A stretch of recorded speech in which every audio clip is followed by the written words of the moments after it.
လောကမှာထင်ပေါ်ကြော်ကြားပြီးတိုးတက်ကြီးပွားခြင်းနဲ့ဆိုလို့ရှိရင်တဲ့ရှိတဲ့ရှိလိုက်တဲ့အရေးချင်းတွေကို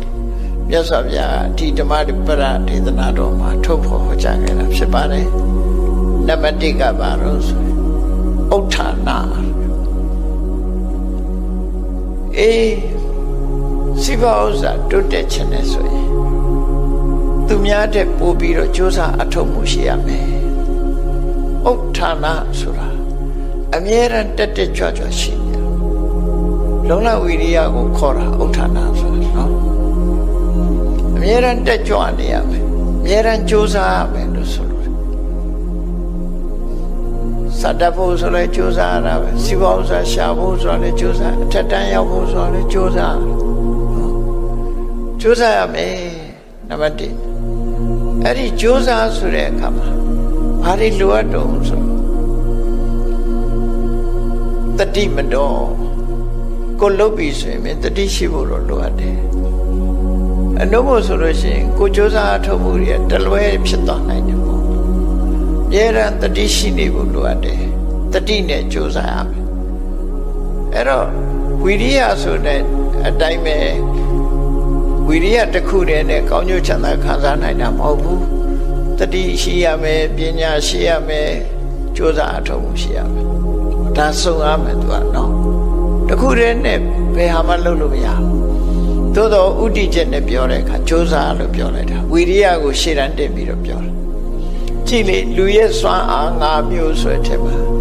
တတ္တဝိရိယတတိသမာဓိပညာဗလ၅ဌာန်ခေါ်တယ်တတ္တဝိရိယတတိသမာဓိပညာဒါတွေအကုန်လုံးထိညှိပြီးတော့ပေါင်းစည်းပြီးလုပ်ရမယ်လို့ဆိုတယ်ဒီအရေးချင်းတွေအလုံးလိုရတဲ့အရေးချင်းတွေကြီးပဲတခါတရံဝိရိယကိုရှေ့တန်းတင်ပြောမယ်တခါတရံပညာကိုရှေ့တန်းတင်ပြောတခါတရံသဒ္ဒါကိုရှေ့တန်းတင်ပြောမယ်တခါတရံသမာဓိကိုရှေ့တန်းတင်သို့တော့ဒီ၅ခုစလုံးဟာပေါင်းစပ်ပြီးကြိုးစားမှာဖြစ်တယ်လိုအပ်တဲ့အရေးချင်းတွေကိုထုတ်ပြတာဒါကို mental power လို့ခေါ်တာစိတ်ဆွမ်းအားတွေပဲဒါတွေကနော်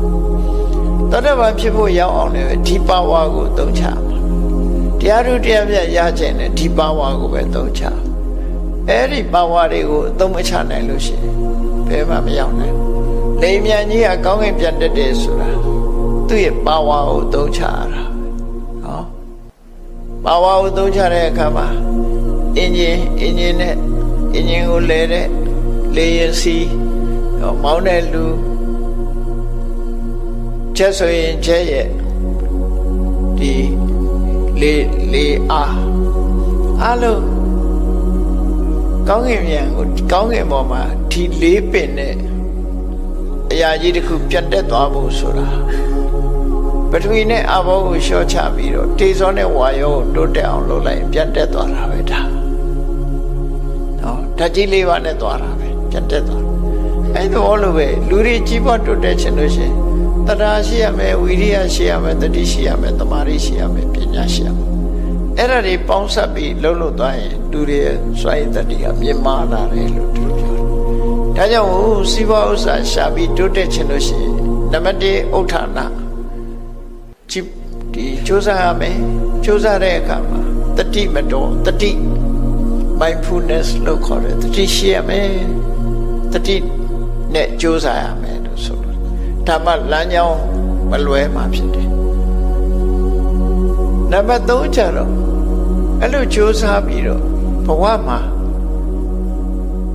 ကိုလုပ်တဲ့အလုပ်တစ်ခုသူစိတ်ကံမှာမစင်ကြယ်မတန်ရှင်းတဲ့အလုပ်တွေမပါစေရဘူးစင်ကြယ်တန်ရှင်းတဲ့အလုပ်ရှိရဘာဖြစ်လို့လဲဆိုလို့ရှိရင်ကိုလုပ်တဲ့အလုပ်ဟာအကုသိုလ်ဒုစရိုက်တွေနဲ့ရောထွေးနေအကုသိုလ်ဒုစရိုက်တွေရဲ့အကျိုးကဆိုးကျိုးပဲဖြစ်မှာဒါကြောင့်မို့သူစိတ်ကံမှာအပြစ်ကင်းရမယ်တန်ရှင်းရမယ်စင်ကြယ်ရတဲ့အလုပ်မျိုးလုပ်ရမယ်သူဆိုလို့အဲ့တော့ကြိုးစားဆိုတဲ့အခါတတိလည်းထားရမယ်ကိုလုပ်တဲ့အလုပ်ဒီတန်ရှင်းဖြူစင်အပြစ်ကင်းစင်တဲ့အလုပ်လည်းဖြစ်ရမယ်နိတ္တမကာရိနောလုပ်ပြီးဆိုတဲ့ကစဉ်းစားဆင်ခြင်ပြီးမှလုပ်ပါအယံမလုပ်ရဘူးလို့ဆိုလို့နိတ္တမဆိုတာ ဒါလို့ရင်မမဲ့ရောင်းဝယ်လောက်တာတောင်းပါပဲဒီပစ္စည်းကအရင်တလောက်ကြတယ်နော်ဘလောက်ရောင်းရင်ဘလောက်မြတ်မယ်ဘလောက်ကဘလောက်ကြမ်းမယ်အရင်ကဘလောက်ကုန်တယ်ဒါတွေကိုတွက်ချက်နိုင်ရမယ်ကုန်ဆိုလိုတာနော်အဲ့ဒါလို့စီးပွားလုပ်ပါလုပ်နိတ္တမကာရီဒီလောကအကျိုးဖြစ်တဲ့အလုပ်ဒီအလုပ်ကအကျိုးမဖြစ်တဲ့အလုပ်ဆိုတာလေစင်ញင်သုံးသပ်ပြီးတော့မှလုပ်ရမယ်လို့သူတို့ဆိုလို့ဒါကမြတ်စွာဘုရားကရှိသင့်ရှိလိုက်တဲ့အရေးချင်းလေးတွေကိုခေါင်းစဉ်တက်ပြီးတော့ပြောလိုက်တာနားလည်ရမှာအများကြီးပဲနောက်ကနော်နိတ္တမကာရီအရာရာကိုစင်ញင်စဉ်းစားပြီးတော့မှလုပ်ရမယ်လို့ဆိုမစဉ်းစားပဲလုပ်ရင်ဒုက္ခရောက်တာတွေအများကြီးပဲလေမနေ့ကတော့တက္ကသိုလ်ထဲမှာဟိုတစ်ပင်ခုတ်တယ်လေဒါကြိုးပေါ်ပြချတစ်ပင်ခုတ်တာအဲ့ဒါ